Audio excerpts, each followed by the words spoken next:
Hello, my beautiful souls. Welcome sa ating tarot reading sessions. Keep in mind, general reading po ito. Maaring mag-resonate, maaring hindi. Kunin nyo na lang po kung para sa inyo and leave the rest. Maaring mag-shift ng energies or magkabaliktad ang sitwasyon.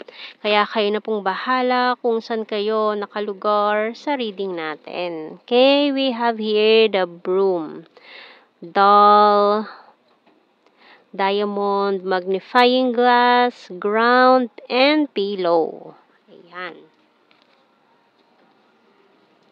And bottom card natin. Oops, nahulog. Ayan, that key. And let's see.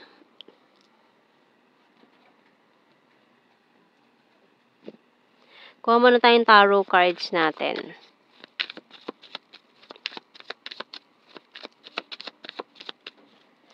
So, itong dalawang cards na, oh my goodness. So, hindi na naman tayo nakaligtas sa Tower card.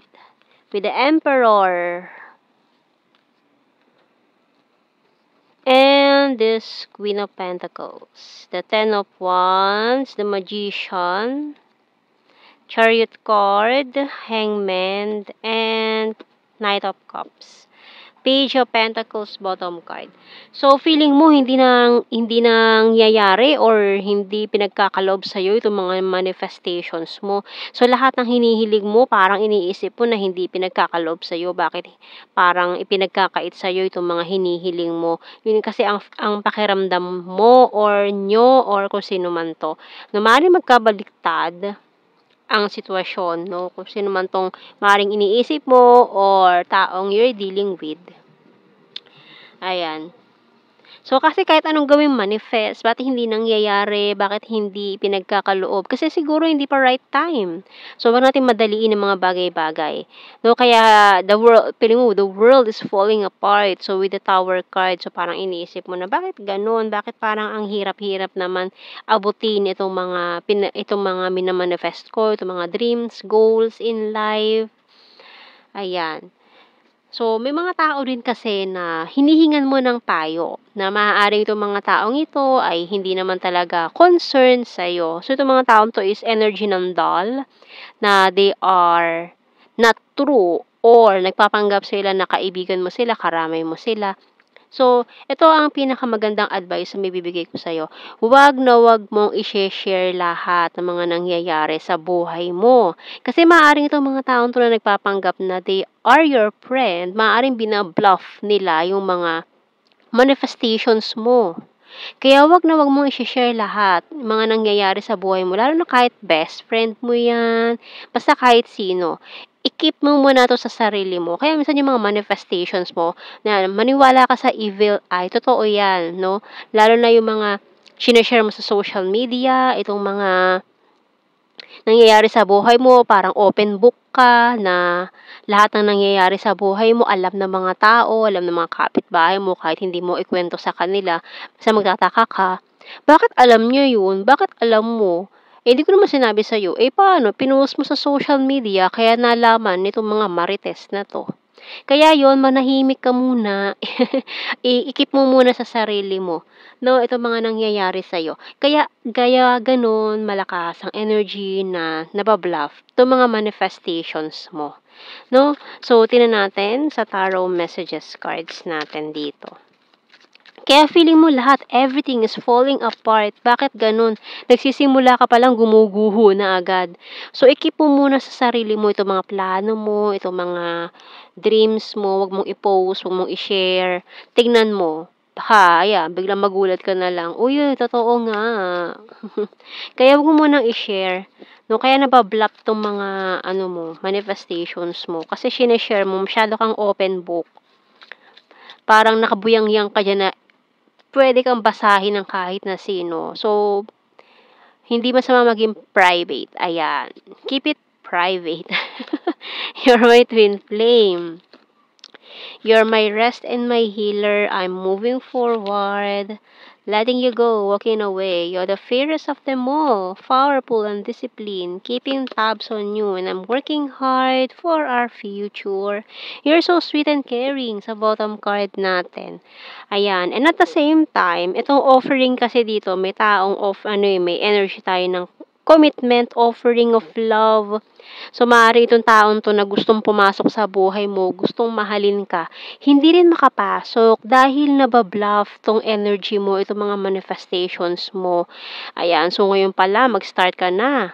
Maligo ka na ng may asin para ma-release itong mga negative energies na ito na ibinato sa'yo ng mga taong ito na nagpapanggap na maaaring kaibigan mo, karamay mo, na these persons are sending you negative energies, evil eye, kaya ayan na nangyayari. Kaya may taong gustong magmahal sa'yo, hindi rin makapasok sa buhay mo kasi dahil dito sa mga taong ito na hindi nila gusto na maging masaya ka. Ayun, no? Kaya umiwas-iwas ka muna. So, hindi naman masamang magkwento, pero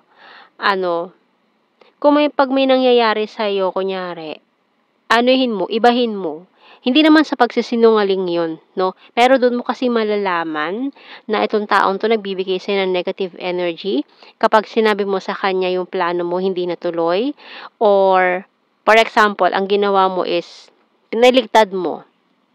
Ay, sa ganito pupunta ako sa ganitong date, tapos ganito ang gagawin ko. Pero hindi naman talaga yun ang gagawin mo. Parang mamanipulahin mo ang sitwasyon. Hindi naman sa pagmamanipula or pagsisinungaling, pero you just want to test ba kung ano mangyayari, no? Pag sinabi mo sa taong yon na, or sabihin mo na lang muna yung, kunyari, aalis ka talaga, pero hindi exactly on that date. Kasi kapag sinabi mo exactly lahat, on point lahat, doon malakas ang energy na mablap yan. Pero kung sinabi ko, pupunta ako, or kunyari nagtanong sila, kailan ka pupunta sa ganito? Or kailangan ka aalis? Ibahin mo ang sagot sa tanong para hindi nila mababluff yun. For example, aalis ka or mag-a-abroad ka. Uy, kailan alis mo?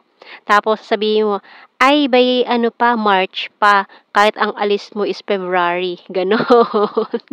Di ba? So, hindi yun pagsisinungaling. Hindi siya, parang lang, kasi parang gusto mo lang ipalabas na not sure pa, pero mali mo, yung mga pwede magbago, no? Pwede mong baguhin yon para hindi nila magalaw or hindi nila ma-manipulate yung sitwasyon, hindi sila makapagbigay ng negative energy. At hindi, kasi kapag sinabi mo exactly on point lahat, doon sila makakagawa ng hindi maganda, or kahit pa sabihin natin unexpected or hindi nila sinasadya na mabigyan ka ng ganun. Pero syempre kasi yung mga taong may inggit sa puso nila, nakakapagbigay sila ng negative energies kahit hindi nila gusto or hindi nila sinasadya. Kaya umiwas ka na lang. Ikaw na lang yung ikaw na lang mag-adjust. Ikaw na lang mag-adjust sa sitwasyon, no? So, tingnan natin. We will be together again. Ayan. And I'm so attracted to you. Kasi ito pating love life mo, nabubulilyaso dahil dito sa mga taong ito. No? Wala naman dapat ikainggit. Dapat mag-focus na lang tayo sa mga buhay-buhay natin kaysa mainggit tayo sa iba. 'Di ba? So, nakakapag-manifest ka ng positive energy kapag nagpo-focus ka na lang sa mga goals mo kaysa nakabantay ka sa buhay ng may buhay. So, ganyan kasi yung mga tao ngayon. Kaya hindi umuusad. Ayan, kasi puro buhay ng iba yung pinapakialaman. Ayan, I'm grateful for the spiritual lesson. I'm starting to understand our connection. I hide behind material things. So many things remind me of you. I replay our conversations over and over, and I wish I could take back my words.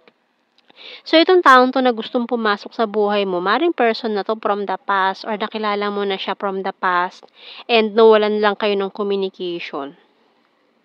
I left and I saw you with someone. O, maring to ha? Hindi naging kayo pero parang the feeling is there. May feelings pero hindi naging kayo. Parang the one that got away or si Totga. Ayan. mga nawala sa buhay ninyo na hindi naman naging kayo or no label relationship, na biglang nawalang parambula, na gustong pumasok ulit sa buhay mo. Pero above love dahil dito sa mga marites. Sa mga malakas ang ano tawag dun? Malakas ang bati ba yun? Yung mga mahilig mambati parang ano bang tawag dun? May tawag pa dun eh. Basta yun yung malakas ang ano, bati na nga lang. Hindi ko maalala. Ayan. So, tingnan natin sa blue card. We have here addictions, understanding, and commitment. Ayan eh, kasi may gusto magbigay ng commitment pero hindi nga makapasok-pasok itong taong ito. Parang sinasaraduhan siya nitong mga, or hinahadlangan siya nitong mga taong to na nagbibigay sa'yo ng evil eye. Kaya hindi rin natutupad yung mga manifestations mo. Kaya, ayun, gawin mo yon ha? Mga nasabi ko kanina. Ayan, tingnan natin general signs and messages. Initials tayo, wala pa. Laging makakalimutan. Makakalimutin na eh. We have letter L, letter E, S, T, M, J, Q, Y, and A. And general signs and messages tayo. Chaser, eye contact, perfect smile. So, ito mga taong to, hindi mo yan pag tinignan mo yan sa mata, iiwas yan. 4, September, June, Cold City, Weird, Capricorn, ex-lover, number 5, practical, air sign, Gemini, Libra, Aquarius, smart, North PH, Mindanao, sexy body, nature lover, soulmate, confusing, green-minded, number 2, amazing, Cancer sign, and very serious. So, ayan ang ating reading, my beautiful souls. Thank you for watching. Take care, and God bless. See you in our next reading, guys. Bye-bye.